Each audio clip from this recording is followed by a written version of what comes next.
Good morning students. तो आपकी holidays के बाद ये पहली क्लास है साइंस की।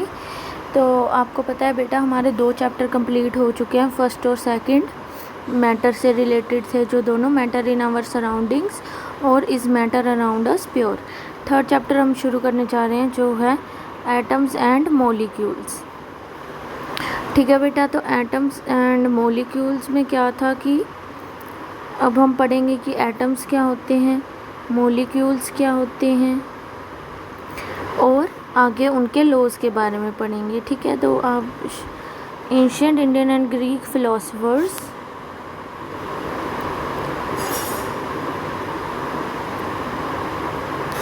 सबसे पहला है law of chemical combination. Law of chemical combination हमें क्या कहता है, बहुत सारे एक्सपेरिमेंट किए थे लेविस्टर और जोसेफ, एक साइंटिस्ट हैं दो, उन्होंने और 2 लॉ ऑफ केमिकल कॉम्बिनेशन बनाए थे। पहला है लॉ ऑफ कंजर्वेशन ऑफ मास।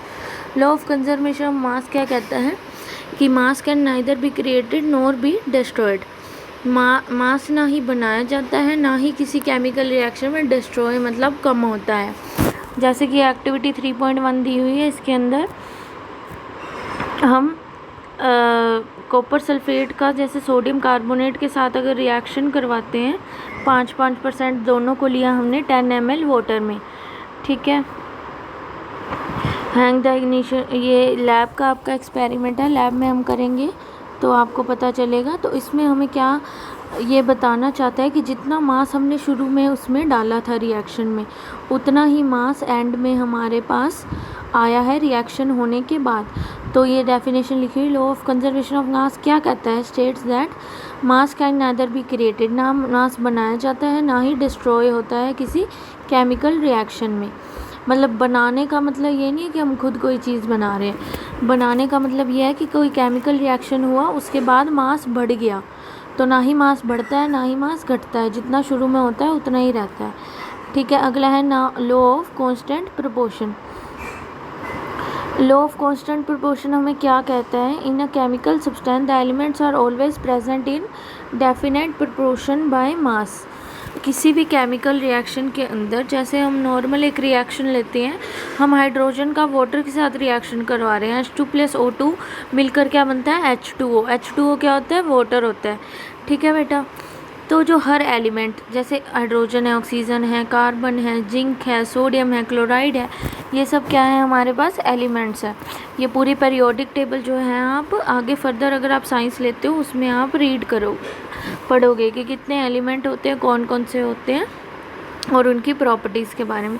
तो इसमें बेसिक एक मैं आपको बता रही हूँ कि जितने भी एलिमेंट्स हैं, जैसे मैंने आपको रिएक्शन बताया हाइड्रोजन + ऑक्सीजन वाला, तो इसके अंदर जो मास है किसी भी एलिमेंट का, मतलब अगर हम हाइड्रोजन का मास ले रहे हैं तो वो डेफिनेट प्रोपोर्शन में ही होता है उस रिएक्शन में।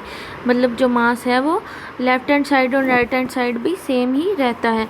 जैसे in a compound such as water, ratio of mass of hydrogen, जो रेशो होती है हाइड्रोजन के मास की और ऑक्सीजन के मास की, वो हमेशा 1:8 होती है। ठीक है बेटा, तो ये आपको ध्यान रखना है। ये रही इसकी डेफिनेशन। ये लोग क्या कहता है, chemical substance element are always present in definite proportion.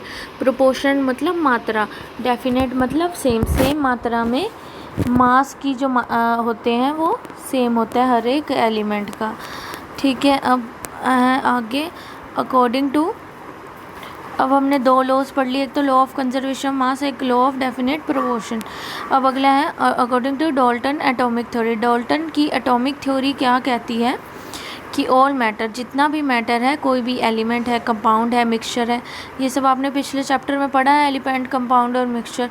तो कोई भी मैटर है वो किससे बना होता है, स्मॉल पार्टिकल से, जिसको क्या कहते हैं, एटम।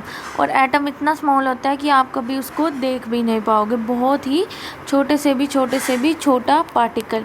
अब ये डाल्टन की एटॉमिक थ्योरी के पोस्टुलेट क्या है, ये हमें क्या कहना चाहती है, ये हम नेक्स्ट क्लास में पढ़ेंगे। जैसे जैसे हम आगे बढ़ेंगे आपको पूरा कंसेप्ट क्लियर होता जाएगा एटम और मॉलिक्यूल का।